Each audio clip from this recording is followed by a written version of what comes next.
Hey everybody, how are you doing?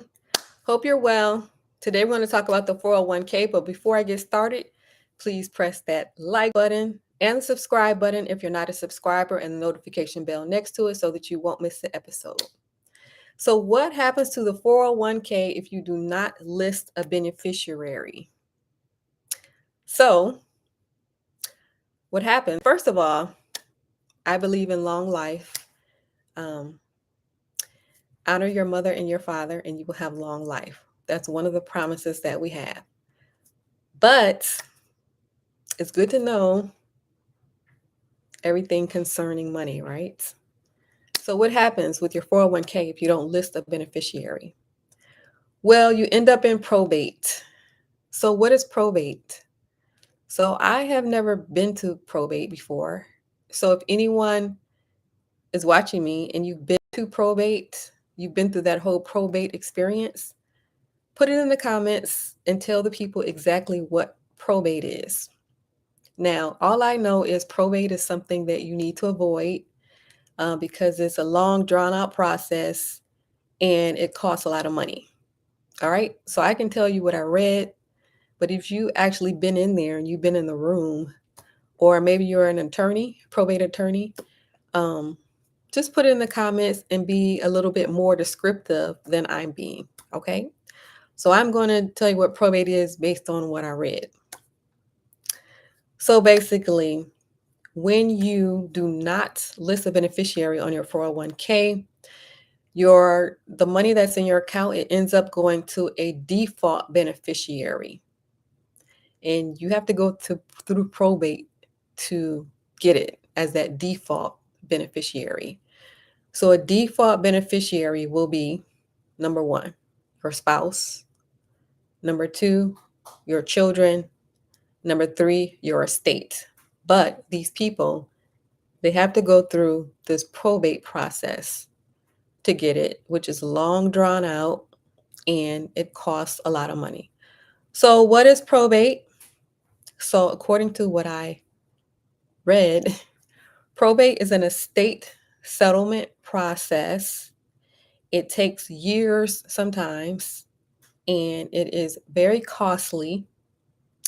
So, they are essentially directing your assets. They are going to tell where your assets are going to go instead of you telling where your assets will go. But since the process is long and drawn out, all assets are going to be frozen for family members, and they cannot access anything until this process is over. So all assets are frozen. Takes a long time, and the people behind you, they're going to have to pay a lot of money to get your assets.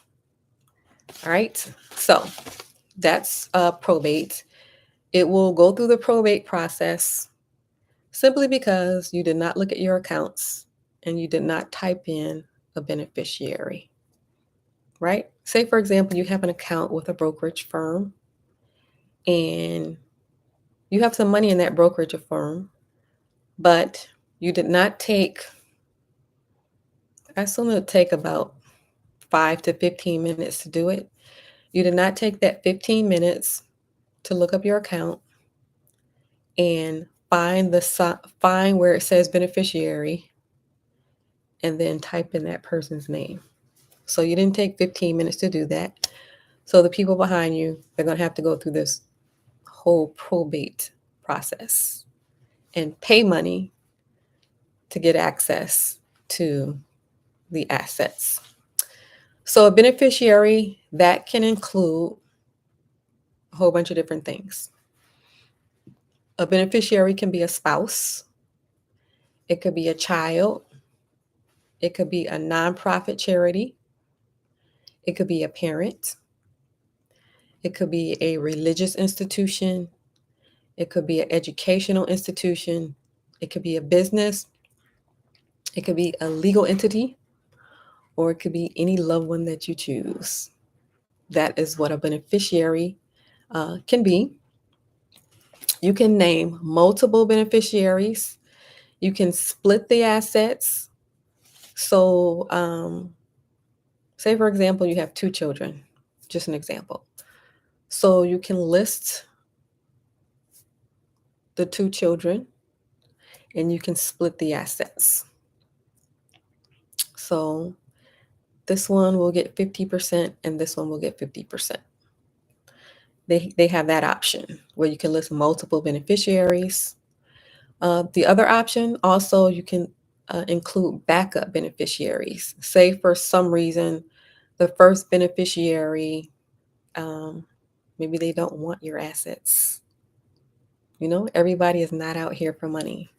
Maybe they don't want your assets.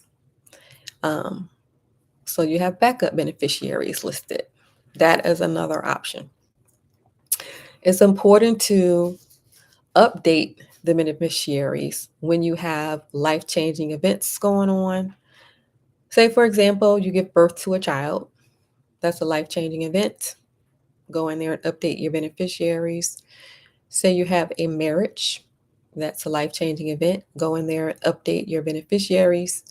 Or say if you have a divorce. That's a life-changing event. Go up there and update your beneficiaries.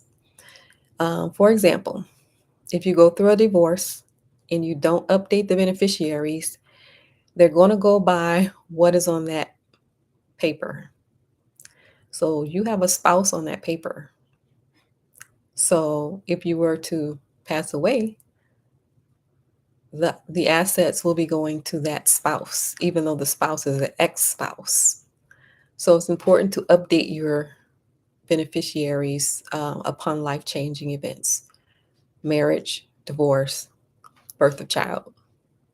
Right? So what happens when when you have this 401k and you go through the process of listing a beneficiary? Like, it takes a little bit of effort. First of all, you have to find your accounts. Then you have to find the slot where it says beneficiary. Then you have to type their name in. So when you do that, when you take the time to do that, upon your passing, what happens is the beneficiary will be able to roll that over into their IRA without any problems. So it saves the people behind you a lot of trouble, right? So that is something to do on your to-do list if you have not done it already. It's very important to do because they are already grieving your loss. And so it's better to make it easier for them if this is something that's going to take 15 minutes of your time, 30 minutes of your time. So just wanted to come in and chime in on that.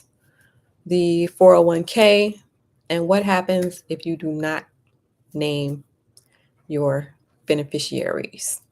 Again, if you are watching me and you have already been through this process before, like you've already been through probate, or if you are an attorney of some sort, feel free to elaborate on what I said, to give the audience more information, because this channel is all about information.